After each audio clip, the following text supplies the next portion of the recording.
Assalamu alaikum. Today our topic is forces, types of forces. There are two types of forces, conservative forces and non-conservative forces. Conservative forces, उसकी definition देखते हैं.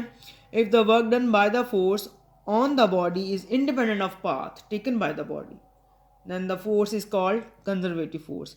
या इसको इसकी define इस तरह से भी कर सकते हैं. If the net work done by the force on the body along the closed path is zero, then such a force is called conservative force. इसकी एग्जांपल है gravitational force, elastic spring force, electric force. इसमें non conservative forces हैं कि if the net work done by the force on the body along the close path is not zero या depend on the path. तो इस work done depend on the path जो है, तो इस किस्म की फोर्स को हम नॉन कंजर्वेटिव फोर्स कहते हैं. इसकी एग्जांपल्स हैं frictional force, air resistance, tension in the string. अब जिस तरह वर्क डन बाय द जो है ग्रेविटेशनल फोर्स जो है work done by the force of friction जो है वो जो है डिपेंड नहीं करेगा पाथ के ऊपर, और जो है ये zero along a close path work done इस फ्रिक्शन फोर्स की वजह से ज़ीरो नहीं होगा. और अब फ्रिक्शन फोर्स जो है ये नेगेटिव वर्क करती है ऑन द बॉडी के ऊपर. इस वजह से जो है टोटल वर्क डन जो है ये जो फोर्स इस फोर्स की वजह से वर्क डन होगा बॉडी के ऊपर अलॉन्ग अ क्लोज पाथ वो नेगेटिव होगा, ज़ीरो नहीं होगा. इनके फ्रिक्शनल फोर्स जो बॉडी के ऊपर वर्क करेगी वो नेगेटिव वर्क होगा, ज़ीरो नहीं होगा. इस तरह से work done by frictional force जो है वो डिपेंड करती है पाथ के ऊपर. और जो है ये सारी एग्जाम्पल्स ये शो कर रही हैं कि फ्रिक्शनल फोर्स जो है वो एक नॉन कंजर्वेटिव फोर्स है. अब कंजर्वेटिव फोर्स की एग्जांपल देखेंगे. सबसे पहले हम लोग स्प्रिंग फोर्स लेंगे. स्प्रिंग फोर्स में जो है एक ब्लॉक कंसिडर करेंगे जिसका मास m है, उसको स्प्रिंग के साथ अटैच किया हुआ है, स्प्रिंग का कांस्टेंट k है. अब ब्लॉक जो इस ब्लॉक को और स्प्रिंग जो है इसको एक टेबल फ्रिक्शनलेस टेबल के ऊपर रखा हुआ है. ब्लॉक जो है ये अब इस फ्रिक्शनलेस हॉरिजॉन्टल टेबल के ऊपर मूव कर सकता है. अब देखिए सबसे जो है फर्स्ट वाली फिगर ये है. अगर सबसे पहले तो जो है ब्लॉक अपनी मीन पोजीशन पर होगा. इसके ऊपर एक्सटर्नल फोर्स लगा के ब्लॉक को मीन पोजीशन से एक्सट्रीम पोजीशन पर लाया गया है. अब जो है सेकंड फिगर देखिए कि जब एक्सटर्नल फोर्स रिमूव कर दी जाएगी तो ब्लॉक वापस अपनी मीन पोजीशन पर आएगा. अब यहाँ पे मीन पोजीशन के ऊपर जो है x is equal to zero जो है यहाँ पे, और जो है यहाँ पे जो एक्सट्रीम पोजीशन है वो x is equal to a है. अब मीन पोजीशन स्प्रिंग फोर्स की वजह से ब्लॉक मीन पोजीशन पर भी नहीं रुकेगा, ये बैक की तरफ जो है दूसरे एक्सट्रीम पोजीशन पर मूव करेगा x is equal to minus a की तरफ. अब इस तरह से पहले देखें कि जो है सेकंड फिगर में जो देखिए यहाँ पे मीन पोजीशन पर ब्लॉक आया, जब एक्सटर्नल फोर्स रिमूव की है तो ये अपनी मीन पोजीशन पर आया है. तो वर्क डन यहाँ पर क्या होगा? Work done W1 is equal to F X is equal to 1/2 K X is equal into X. अब के एक्स कहाँ से है? एफ की वैल्यू क्या है? स्प्रिंग कांस्टेंट की वैल्यू है के एक्स. एफ की वैल्यू यहाँ पे के एक्स लिख दिया. एक्स जो है तो टोटल वर्क डन होगा 1/2 के एक्स स्क्वायर. और एक्स अगर ए के बराबर है तो W1 इज इक्वल टू 1/2 के ए का स्क्वायर, यानी कि एक्स बराबर है ए, ये एक्सट्रीम पोजीशन में है. अब यहाँ पे जो है जब ऑब्जेक्ट जो है यहाँ पे मीन पोजीशन पर जो है नहीं रुकेगा बल्कि मीन से एक्सट्रीम की तरफ आएगा. यहाँ पे एक्सट्रीम की वैल्यू है x is equal to minus A, तो स्प्रिंग फोर्स रिवर्स हो जाती है और स्प्रिंग जो है स्लो डाउन हो जाएगा इस फोर्स की वजह से और नेगेटिव वर्क होगा. तो w जो है 2 जो है नेगेटिव वर्क होगा इज इक्वल टू -1/2 के ए का स्क्वायर. अब जब ऑब्जेक्ट यहाँ इस एक्सट्रीम पोजीशन पर भी नहीं रुकेगा, यहाँ पे फिर वापस अपनी मीन पोजीशन पर आएगा और जो है स्प्रिंग फोर्स पॉजिटिव वर्क करेगी ऑब्जेक्ट के ऊपर जो कि बराबर है W3 इज इक्वल टू 1/2 के ए का स्क्वायर. अब जब ऑब्जेक्ट मूव करेगा from mean position to extreme position तो ऑब्जेक्ट जो है वो स्लो डाउन हो जाएगा. स्प्रिंग फोर्स नेगेटिव वर्क करेगी ऑब्जेक्ट के ऊपर जो कि W4 इज इक्वल टू -1/2 के ए का स्क्वायर.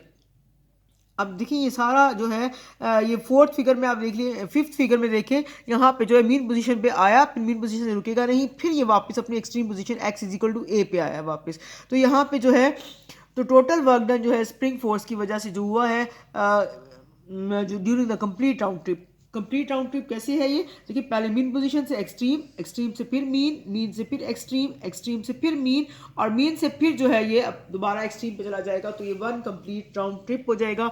तो ये सब का सम अप ले लेंगे तो ये ज़ीरो के बराबर आ जाएगा. देखिए सबकी values W1, W2, W3, W4 ये सब की वैल्यूज़ पुट करेंगे तो ये जो है W टोटल वर्क डन जो है वो ज़ीरो के बराबर है by the spring force during the complete round trip. अब यहाँ पे स्प्रिंग फोर्स जो है वो कंजर्वेटिव फोर्स है. अब स्प्रिंग फोर्स जो है वो जो है इस ये प्रूफ कर रही है ये वाली इक्वेशन कि स्प्रिंग फोर्स जो है वो इंडिपेंडेंट ऑफ पाथ है। इस वजह से स्प्रिंग फोर्स जो है वो कंजर्वेटिव फोर्स है, या वर्क डन जो है क्लोज पाथ जो है work done along the close path जो है वो जीरो की वैल्यू आई है। तो इसका मतलब है ये फोर्स जो स्प्रिंग फोर्स उसके ऊपर लग रही है, ब्लॉक के ऊपर जो उसको मूव करा रही है, वो कंजर्वेटिव फोर्स है।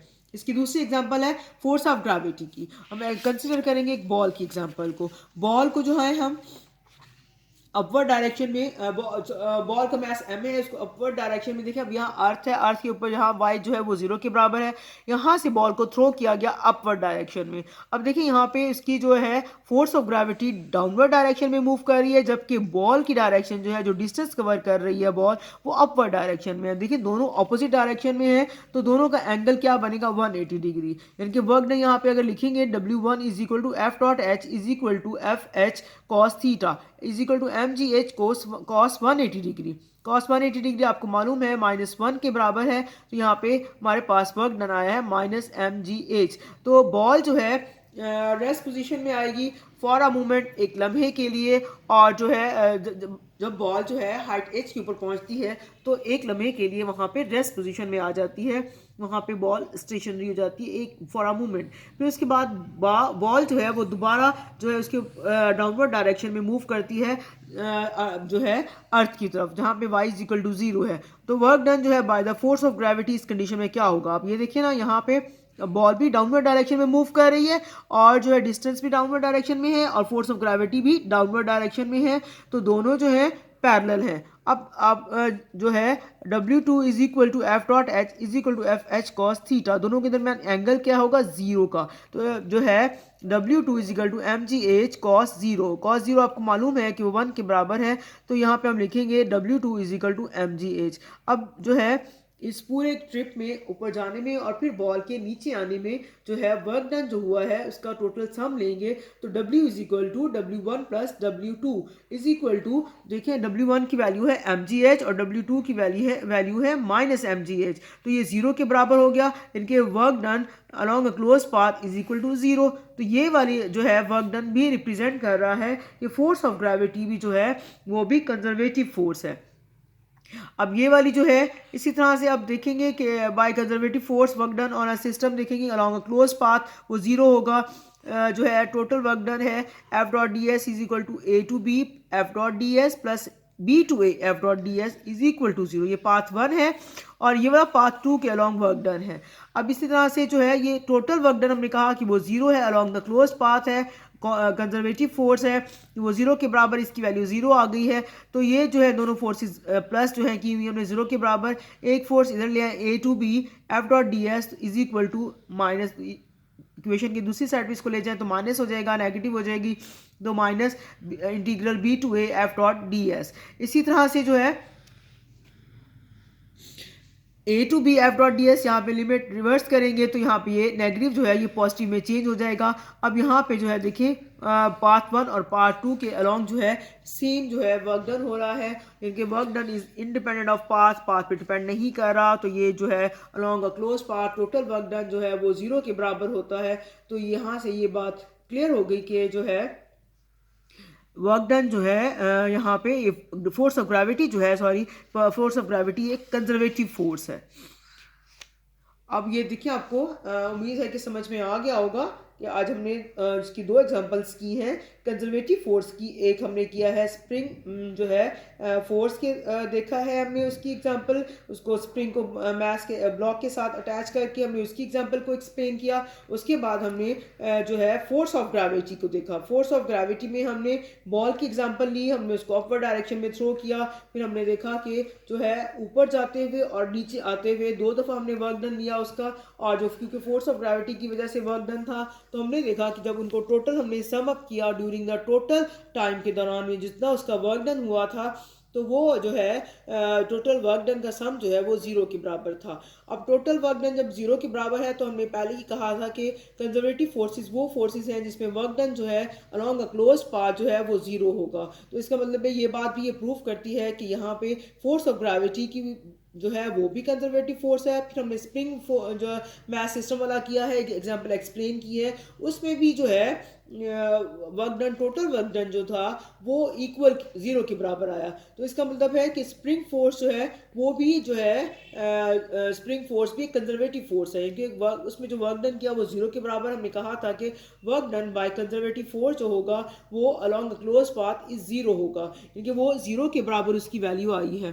तो ये जो है 0 की वैल्यू जो आई है वर्क डन की, टोटल वर्क डन की, तो ये भी प्रूव कर रहा है कि स्प्रिंग फोर्स भी एक कंजर्वेटिव फोर्स है। This is the end of the topic. उम्मीद है आपको समझ में आ गया होगा। इंशाल्लाह कल नेक्स्ट टॉपिक पढ़ेंगे। अगर आपको नहीं समझ में आया तो आप मुझसे क्वेश्चन कर सकती हैं। ओके, थैंक यू, अल्लाह हाफिज़।